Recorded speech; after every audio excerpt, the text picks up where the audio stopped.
Well, as you all know, the PTR patch notes have dropped for Season 5, and they are looking juicy. I, for one, am really excited to play the new Horde game mode. That is right up my alley. Don't know about you boys, but I'm going to be sinking far too many hours into that, and that's saying something coming from me. So anyways, what is this video even about? Well, I want to go through some possibilities for brand new builds in Season 5. We're not going to be covering the patch notes. That's already been done a million times. Don't worry. But we're going to actually look and break down at some of these really cool new possibilities. Though I do feel a obligation to just say, why on earth is Flay getting another buff when it's already absolutely absurd? Perhaps, you know, they're going to scale back Gushing Wounds, which is causing this to do like a gazillion damage at the moment. But yeah, really not sure what's going on here. It could be preemptive buffing for an upcoming nerf. Hard to say, but it definitely does not need it as it stands. Though it was nice of them to include the crit and the vulnerable tempers for all classes. Now we don't have to have a rogue going into Season 5 to get the good tempers on weapons, so that's definitely good.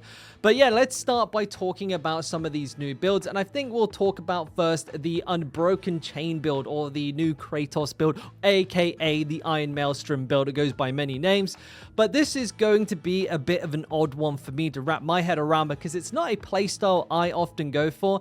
And the playstyle that I think this is best suited to is actually CDPS, or Zero DPS Barb, which is a support Barb.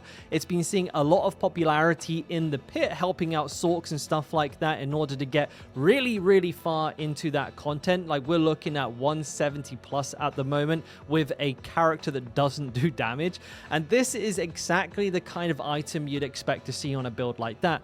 And what it does is, well, I mean, exactly what it says here on the image. It gives you a ton of ultimate damage, gives you Steel Grasp cooldown, Pit Fighter stacks, which is actually quite nice. There's a lot of damage and a lot of damage reduction there. But most importantly, of course, it's the Steel Grasp reduces Iron Maelstrom's cooldown, and Iron Maelstrom now applies a damage reducer or damage reduction debuff to enemies, which is definitely leaning very hard into that support role. This will not make Steel Grasp do lots of damage. It doesn't really increase it by any notable amount. I mean, 300 additive damage is not a lot, assuming that that's not broken and somehow multiplicative, which has been happening a lot, but it's really, really not a lot. You can get in-game right now, and you've been seeing it in the background with some gameplay here from the previous PTR. You can get the damage for your ultimate up to like 3,000%, and it will still not hit for more than like 10 million, which is not a lot in the grand scheme of things.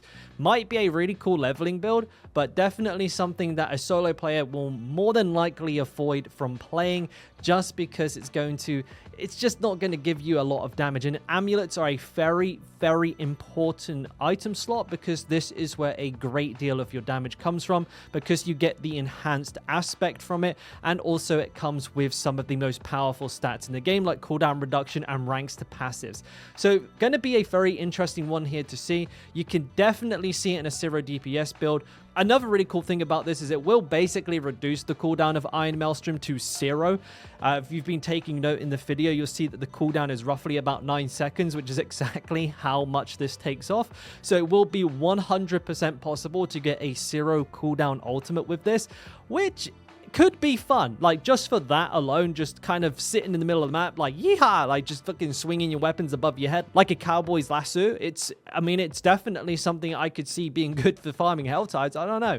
But I'm looking forward to playing with this one and seeing how far we can kind of push it as a solo build, because that's more my play style. Now, moving on, I want to talk about the third blade, and this one is way more exciting in my opinion. So, like with the last one, it does exactly what it says in the image here, and the interesting part is, of course, the weapon mastery skills are now also core skills, have no cooldown, but cost fury, but deal less damage, slightly less damage. And this is to compensate for things like Limitless Rage and, well, I mean any number of the Barb aspects that are going to boost core skill damage. This will obviously end up still probably being a damage gain because you can double dip into damage sources. One of the most exciting possibilities here for me is actually the idea of using Encroaching Wrath.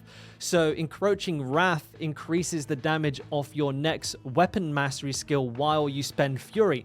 Now in the past, what you had to do is spend Fury with like a core skill in order to pop this buff and then use Death Blow to get the big damage. But now Death Blow can do that itself. So there's going to be some really cool interactions where you can spend Fury and also use core skills to get benefits for weapon mastery skills, which is quite an interesting concept. I'm really, really excited to try that actually. And for me, I mean, I've always been a big Death Blow enthusiast. I think a lot of you guys know I start most seasons with some variation of Death Blow. It's just one of my favorite builds to go through the early game with because it hits like a fucking choo-choo train and it just feels very good because it has a fast attack animation, and if you get an overkill, it has a really satisfying big AoE, just like smash a big pizza slice out of enemies. It's great. Then there are also possibilities here to see a revival of Walking Arsenal with such an emphasis on Death Blow, especially with all of this cool stuff that we can do. Maybe there are things that we can leverage to make Walking Arsenal somewhat a viable build, but that's yet to be seen. This will definitely be, I would say, the first build that I look at experimenting with, so definitely look forward to this one. Now, the final build that I'm excited to test in the PTR, at least for the moment, is going to be a build based around the Rakenov's Wake new unique boots, and this will be, for at least now, a Whirlwind variation. And the reason I'm picking Whirlwind is because, first of all, it's an AoE spell that requires you to be close to enemies, which this looks like it's going to need you to be as well. We don't really know the size of the explosion, but it probably won't be huge. And it's also going to be something that you can kind of, I don't want to use the word exploit, but you can leverage kind of a tech with Whirlwind right now where if you tap the Whirlwind button, like starting and stopping it, those will count as skill casts over and over and over again. People are currently doing this. It's how you get the Dust Devils to spawn like 5 times faster than they're supposed to by just tapping Whirlwind like a lunatic. But we may also be able to possibly do something with Gore's Devastating Grips as well, where we spin for 2 seconds, let go, start again, and we'll get a double explosion of fire, which could be really neat.